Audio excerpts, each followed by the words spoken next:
ఆరో భాగం. అతడు చెబుతున్న తీరుకి ఆవిడ మందహాసం చేసింది. ఆవిడకి ప్రత్యూషని పరిచయం చేసింది. ఇది నా బెస్ట్ ఫ్రెండ్ అంటూ. ఆవిడ తల పంకించింది అలాగా అన్నట్టు. కెమిస్ట్రీ క్లాస్ ఉంది, ఇక మేము వెళ్తామంటీ, వీలైతే మా ఇంటికి రండి అని ఆవిడ దగ్గర విడుకోలు తీసుకుని క్లాస్కి వెళ్ళిపోయారు. వేదమూర్తి గారి సినిమాలు గతంలో చాలానే చూసింది. ఆయన సినిమా అంటే స్వీటీతో ఎలాంటి వాదనలు పెట్టుకోక కథని పాటలను కూడా చాలా బాగా ఎంజాయ్ చేయడం గుర్తొచ్చింది. డైరెక్టర్గా ఆయనంటే సుప్రియకి సదభిప్రాయమే ఉంది. తను ఎలాగూ నటించదు, కథ ఎలా ఉంటే తనకే అని అనాసక్తిగా చదవడం మొదలుపెట్టిన ఆమె తనకు తెలియకుండానే పూర్తి ఇన్వాల్వ్ అయిపోయింది. ఆ కథ చదివాక దృశ్య కావ్యాల ద్వారా జనులు ఎలా ఎడ్యుకేట్ చేయొచ్చునో, వారిని ఎలా జాగృతం చేయాలో తెలిసింది.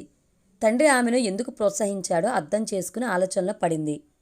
కథానుసారం ఏమిటంటే, మాదక ద్రవ్యాల మత్తులో పడిన స్కూలు, కాలేజ్ పిల్లలు ఎలా పెడదారిన పడుతున్నారో, సమాజాన్ని చీడపురుగులా పట్టి పీడిస్తున్న వీటి మూలమెక్కడో, ఎవరి ప్రోద్బలంతో ఇది జరుగుతుందో ఆ దేశద్రోహులను కనిపెట్టి బంధించినప్పుడు వారి సహకారంతో అంతర్జాతీయ తీవ్రవాదులు చొరబాటుదారులుగా భారత్లో వారి పాశవిక దుశ్చర్యలతో, జనావాసాలతో బాంబు బ్లాస్టింగ్లతో బయో ఆందోళనలను సృష్టిస్తున్న ముఠాగుట్టును రట్టు చేసి దేశాన్ని వారి బారి నుండి రక్షించడం. దానిలో నటించడానికి కిరణ్ బేడీ లాంటి చురుకుతనం, తెగింపు ఉన్న అమ్మాయి కోసం చూస్తుంటే అనుకోకుండా సుప్రియ వారి కంట పడింది. ఇంకో ఆలోచన లేకుండా ఆమెను తమ సినిమాలో హీరోయిన్గా ఎన్నుకున్నారు. ఆమెకు నిజంగానే ఆ కథ నచ్చడంతో ఒక్క సినిమాలో మాత్రమే నటిస్తానని తండ్రికి తన సమ్మతి తెలియజేసింది. ఒక్క సినిమానే అన్నా డబ్బు రుచి మరిగిన మనిషి దాన్ని వదులుకోవాలంటే ఆషామాషీ కాదు. ఇంకా సినీ ఫీల్డ్లో నిలదొక్కుంటే పెళ్లి పెటాకులు జంజాటం ఉండదు. ఈ లోపుగా దాని మేనమామ కొడుకుతో తన కూతురికి పెళ్లి ప్రయత్నాలు చేసుకోవచ్చును. నాగమని ఆలోచనలు అలా అమెరికా వాడి గురించి సాగుతూనే ఉన్నాయి. సుప్రియ తన అంగీకారం తెలపగానే సుచిత్రకి చాలా సంబరంగా ఉంది. తను కూడా షూటింగ్లకు హాజరైతే ఎవరో ఒకరి దృష్టిలో పడకపోదు. తనకు మాత్రం ఏం తక్కువ, కాస్త బొద్దుగా ఉంటుందన్న మాటే కానీ అక్కల మగరాయిళ్లా ఉండదు కదా అనుకుంది సంతృప్తిగా. సుప్రియ తన అంగీకారాన్ని తెలియజేసిందనగానే నిర్మాత మళ్ళీ ఆమె మూడు మారకుండా ఉండాలని వెంటనే అగ్రిమెంట్ రాసుకుని అడ్వాన్స్గా 5 లక్షల చెక్కుని ఆమెకి అందజేశాడు. అంత డబ్బును ఆమెకి ఏం చేసుకోవాలో తోచక దాన్ని ఎలా సద్వినియోగం చేయాలా అని తీవ్రంగా యోచించి చివరికి వైద్య ఖర్చులు భరించుకోలేని నిరుపేదల కోసం ఖర్చు చేయమని తండ్రి హాస్పిటల్కి విరాళంగా ఇచ్చేసింది. కూతురు దాతృత్వానికి అతడి కళ్ళు చెమర్చాయి. నువ్వు సినిమాలో కాదు తల్లి, రియల్ లైఫ్లో హీరోయిన్వి అనుకున్నాడు సంతోషంగా. షూటింగ్ సమ్మర్లో ఉన్న స్క్రీన్ టెస్టులకని, ఫోటో సెషన్స్ అని, స్టోరీ డిస్కషన్ అని ఏదో ఒక కారణంతో సుప్రియ బిజీ అయ్యి రాజశేఖరాన్ని కలవడమే కుదరలేదు. వీలు చేసుకుని ఒకసారి రమ్మని పిలవడంతో ఇక ఆ రోజు తన పనులన్నీ పక్కన పెట్టి మావయ్య దగ్గరకు బయలుదేరింది. అలవాటుగా స్వీటీని రమ్మని పిలిస్తే అస్తమానం రావాలంటే అంకులు ఏమనుకోకపోయినా నాకే ఇబ్బందిగా ఉంది. ఈసారికి నన్ను వదిలే, ఇంకోసారి వస్తాలే అంది.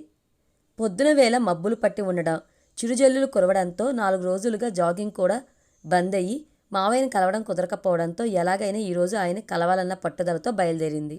మాటల సందర్భంలో తనకి జిలేబీలంటే ఇష్టమని చెప్పడంతో 1/2 కేజీ ప్యాక్ చేయించి అతడి ఇంటికి చేరుకుంది. చడీ చెప్పులు లేకుండా వెనక నుండి వెళ్ళి అతడికిష్టమైన స్వీట్ ప్యాకెట్ ఇవ్వాలన్న చిలిపి ఊహ రావడంతో ఏమాత్రం సవడి కాకుండా వెళ్ళి పేపర్ చదువుకుంటున్న అతన్ని హాయ్ మావయ్య అంటూ అతడి మెడ చుట్టూ చేతులేస్తూ చుట్టుకుపోయింది. ఒక్కసారిగా ఉలిక్కిపడి అతను పేపర్ వదిలేసి ఎవరిది అంటూ వెనుదిరిగాడు. ఒకరి ముఖాలు ఒకరు చూసుకుని చలనం లేనట్లుగా నిలబడిపోయారు. ముందుగా అతడే తేరుకున్నాడు. తనెంతగానో ఇష్టపడే వ్యక్తి సజీవ శిల్పంలా తన కళ్ళ ముందు నిల్చుంటే కళా నిజమా అన్నట్లు కళ్ళార్చుకుని చూశాడు. అతడి మొహంలో ఆశ్చర్యం, ఆనందం పోటీ పడుతుంటే నువ్వు సుప్రియవి కదూ అన్నాడు అతడు చాలా ఎగ్జైటింగ్గా చూస్తూ. సుప్రియకు జరిగిన సంగతి మెదడులోకి చేరనని మొరాయిస్తుంది. ఏం చేసింది రోజు తను? మేనమామను చూసి 4 రోజులైంది. సడన్గా సర్ప్రైజ్ ఇద్దామనుకుని ఆ కూర్చున్నదెవరో కూడా గమనించగా వెనక నుండి వెళ్ళి కౌగిలించుకుంది. ఆమె మొహం ఎర్రగా కందిపోయింది. ఎంత ఎంబ్రాసింగ్ సిట్యుయేషన్! తన పేరెలా తెలుసు? తను చేసిన పనికి తన గురించి ఏమనుకుంటాడు? అయినా తను మాత్రం అనుకుని వచ్చిందా మావయ్య కాక ఇంకెవరో ఉంటారని? ఆలోచనలో మునిగి ఉన్న ఆమె వైపే కుతూహలంగా చూడసాగాడు. ఆమె ఆలోచించేది దేని గురించో అర్థమైన అతడి పెదవులు కొంటె నవ్వుతో విచ్చుకున్నాయి. ఆమె స్పర్శ తాలూకు అనుభూతి ఇంకా వెంటాడుతుంది అతన్ని. అపురూపమైన ఆమె అందం తన వైపే గుడ్లప్పగించి చూస్తున్న ఆమెని తన బాహువుల్లో బంధించి ముద్దులతో ముంచెత్తాలన్న కోరికను బలవంతంగా అదుముకుని ఆమెని చిటికేసి పిలిచాడు. ఉలిక్కిపడిన ఆమె పూర్తిగా స్పృహలోకి వచ్చింది. అతన్ని తెచ్చిపెట్టుకున్న కోపంతో ఏదో అనబోతుంటే ఆమె వచ్చినట్లుగా సాయిల్ అందించిన వార్తకి రాజశేఖరం హడావిడిగా వచ్చేశాడు. ఒకరికొకరు అపరిచితుల్లా నిలబడిన వారిని చూసి గొంతు సవరించుకుంటూ, ఎంతసేపు అయిందమ్మా నువ్వు వచ్చి అన్నాడు. ఆమె నవ్వింది. ఇప్పుడే మావయ్య, మిమ్మల్ని సర్ప్రైజ్ చేద్దామని ఫోన్ చేయకుండా వచ్చాను అని స్వీట్ ప్యాకెట్ అతడికి అందించింది. ఓ థ్యాంక్ యూ బేబీ, నాకు ఇష్టమైన స్వీట్ని తెచ్చావు. మరి నీకు స్వీట్ న్యూస్ చెప్దామని రమ్మని ఫోన్ చేశాను. అదేమిటో ఊహించగలవా? అప్పటికామె ఆ షాక్ నుండి కోలుకుని కొంచెం సర్దుకుంది. ఆ యువకుడిని తేరిపాక చూశాక అతడెవరనేది ఆమె బుర్రకి తట్టింది. నా అంచనా కరెక్ట్ అయితే మీ అబ్బాయి శ్రీనివాస్ అవునా అంది. ఇంచుమించుగా 6 అడుగుల పొడవుతో, పసిమి దేహంతో, నొక్కుల జుట్టు, ఒత్తైన మీసకట్టు, సూదంటూ రాయిలా ఎదుటివారిని ఇట్టే ఆకర్షించే తీక్షణ దృష్టి, పెట్టన ఆభరణల మొహాన చెరగని చిరునవ్వు, చిరుకు వింటి వేలువులా ఉన్న అతడు తన బావ అన్న ఊహకే ఆమెలో పులకింత సాగర కెరటాలను ఉవ్వెత్తున ఎగిసింది. నిజానికి అతడు వచ్చి చాలాసేపు అయింది. ఒకరినొకరు ఎదురుపడ్డ క్షణం నుండి వారి హావభావాలను గమనిస్తూ, వాళ్ళలో ఎంతసేపటికి కదలిక లేకపోవడంతో వారి మధ్యకొచ్చాడు. అవునమ్మా, నీ ఊహ కరెక్టే. వీడు నా కొడుకు శ్రీను. అమెరికాలో జాబ్ని వదిలేసి ఇక్కడికొచ్చేశాడు. నీకు సడన్గా ఆశ్చర్యాన్ని కలిగించాలని నీకు ముందుగా చెప్పకుండా ఇంటికి రమ్మన్నాను అన్నాడు ముసిముసిగా నవ్వుతూ. తననే పరిశీలనగా చూస్తున్న అతడి చూపుల దాడి నుండి తప్పించుకోలేక ఏదో తెలియని ఇబ్బంది పడిపోయింది. ఏమైంది తనకు? ఎదుటివాణ్ణి తన కంటి చూపుతూనే ఆమెడ దూరం నిలబెట్టే తను జీవితంలో మొదటిసారిగా ఇతడితో చూపుల యుద్ధం చేయలేక ఓటమి పాలవుతుంది. తనకు తెలియకుండానే తల కిందకి వాలిపోతుంది. ఎందుకీ మార్పు తనలో? బావ అన్న భావన ఇంత తీయగా ఉంటుందా? నాంచారమ్మగారు వడ్డన చేస్తానంటున్నారండి. సాయిలు పిలుపుతో ఆమె ఆలోచనలు చెదిరిపోయాయి. 2 కూరలు, సాంబారు, కొత్తిమీర చట్నీ, పులిహోర, పాయసం అన్నీ నోరూరుస్తున్నాయి. మై గాడ్, ఇన్ని వెరైటీలా అంది కళ్ళు పెద్ద చేస్తూ. చిన్నబాబు అమెరికా నుండి వచ్చాడు. అక్కడ చప్పిడికూడు ఏం తిన్నాడోనని నాంచారమ్మగారు తన పాకశాస్త్ర ప్రావీణ్యం అంతా నా మీద చూపిస్తున్నారు అన్నాడు శ్రీనివాస్. ఈ మధ్య పరీక్షలేమైనా అవుతున్నాయా? రావడం మానేశావు? నేను కూడా వాకింగ్కి రాకపోవడం వల్ల మనం కలవడమే కుదరలేదు. ఏమిటి బిజీ అన్నాడు రాజశేఖరం కూర అన్నం కలుపుతూ. తన సినిమా సంగతి చెప్పాలా వద్దా అని ఊగిసలాడి చివరకు చెప్పడానికే నిర్ణయించుకుని, అవును మావయ్య, కొంచెం బిజీగా ఉన్నాను. అనుకోకుండా ప్రసిద్ధ డైరెక్టర్ వేదమూర్తి గారు తను తీయబోయే సినిమాలో నన్ను హీరోయిన్గా బుక్ చేసుకున్నారు. సినిమా షూటింగ్ ఇప్పట్లో లేకపోయినా స్క్రీన్ టెస్ట్లని, వర్క్షాప్లని, మేకప్ టెస్ట్లని తిరగాల్సి వస్తుంది. అందుకే ఈ మధ్య కాలేజ్ కూడా సరిగ్గా అటెండ్ కాలేకపోతున్నాను. కాదనాలంటే ఆల్రెడీ 5 లక్షలు అడ్వాన్స్గా ఇచ్చారు.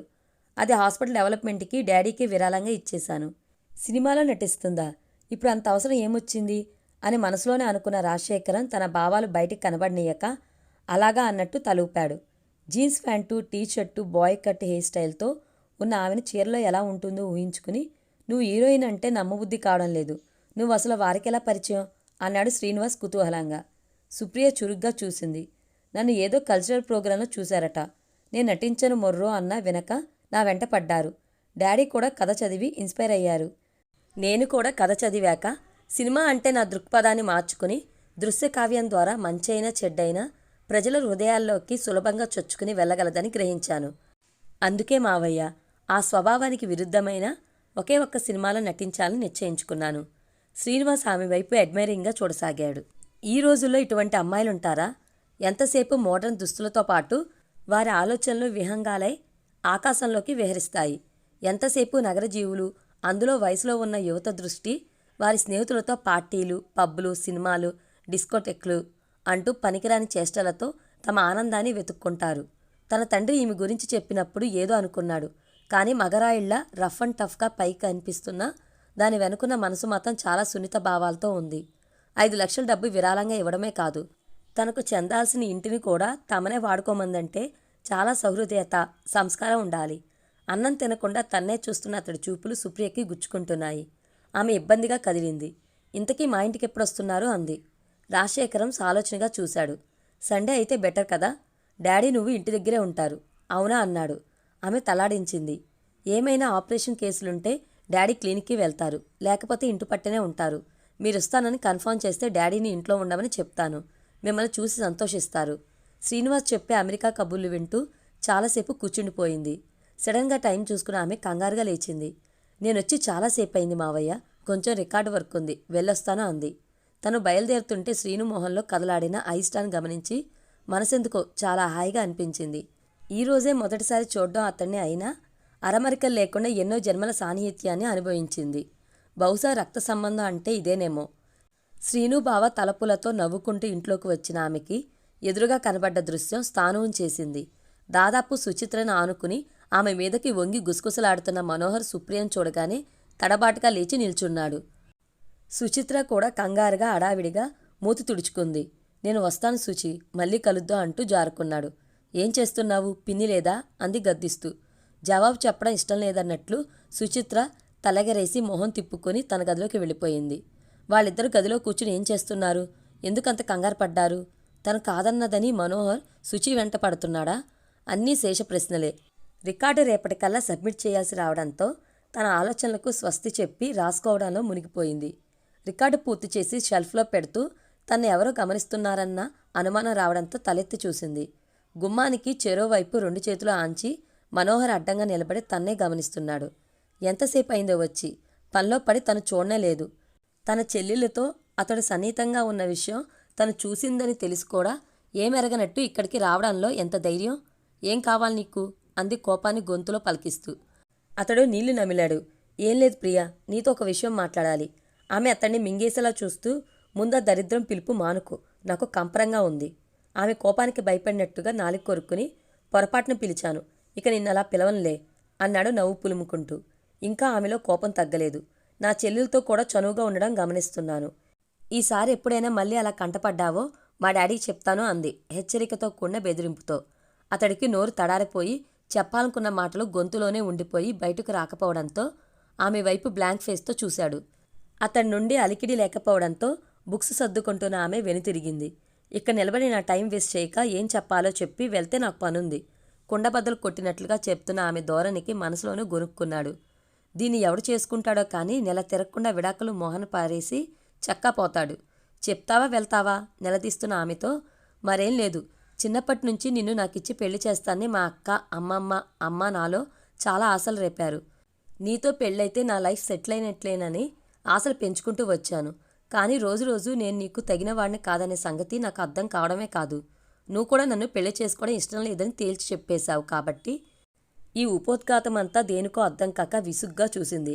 అయితే ఏమంటావు సూటిగా ప్రశ్నిస్తున్న ఆమె ప్రశ్నకి మాటలు కూడా తీసుకున్నాడు. చిన్న సాయం చేయాలి సుప్రియ, నువ్వు సరేనంటే నా లైఫ్ సెటిల్ అయిపోతుంది. విషయం ఏమిటో చెప్పకుండా నసపెడుతున్న అతన్ని చూస్తే ఆమెకు చాలా ఇరిటేషన్గా ఉంది. అయినా తన కోపాన్ని అణుచుకుని అతడు చెప్పే విషయం ఏమై ఉంటుందా అని ఒకంత కుతూహలం చోటు చేసుకుంది ఆమెలో. ఏం కావాలో చెప్పు అని కూల్గా అడుగుతున్న ఆమెను చూసి కొంచెం ధైర్యం వచ్చింది. నువ్వు హీరోయిన్గా సెలెక్ట్ అయ్యావు కదా, ఆ సినిమా నిర్మాత, డైరెక్టర్ చాలా గొప్పవాళ్ళు. అయినా నీ వెంటపడి మరీ వాళ్ళ సినిమాలో తీసుకున్నారంటే నువ్వేం చెప్పినా వింటారు. నువ్వు నటించే సినిమాలో నన్ను హీరోగా తీసుకోమని రికమెండ్ చెయ్యి. కాదన్నారంటే నువ్వు ఆ సినిమా వదులుకుంటానని బెదిరించు. చచ్చినట్లు దారికొచ్చి నీ మాట కాదనరు. నీ పుణ్యమాని సినిమాలో సెటిల్ అయిపోతాను. అతడి ప్రపోజల్కి సుప్రియ కళ్ళు పెద్ద చేసి చూసింది. ఉబికి వస్తున్న నవ్వు ఒగ్గపట్టుకుని అతడి నా క్షణంలో వదిలించుకోవడానికి అతడు చెప్పిన దానికి సరేననడం ఒకటే మార్గం. ఇంతగా అడుగుతున్నావు కదా, ఈసారి డైరెక్టర్ గారిని కలిసినప్పుడు చెప్తానులే అంది శాంతంగా. ఆమె నుండి సానుకూల సమాధానం ఊహించలేదతను. తిట్టడమో మండిపట్టమో జరుగుతుందనుకున్నాడు. అనుకోని సమాధానం ఆమె నోటి నుండి అనుకూలంగా రావడంతో సంతోషం పట్టలేక ఉక్కిరి బిక్కిరైపోయి థ్యాంక్ యూ అంటూ ఆ క్షణంలోనే హీరో అయినంత ఆనందంగా వెళ్ళిపోయాడు. ఇంకా సినిమాలో చేరి నటించకముందే తను ప్రదర్శించిన సహజ నటనకి పొట్ట చెక్కలయ్యేలా నవ్వుకుంది సుప్రియ. పూర్తి వీడియో కోసం మన ఛానల్ తప్పకుండా సబ్స్క్రైబ్ చేసుకోండి. Thank you.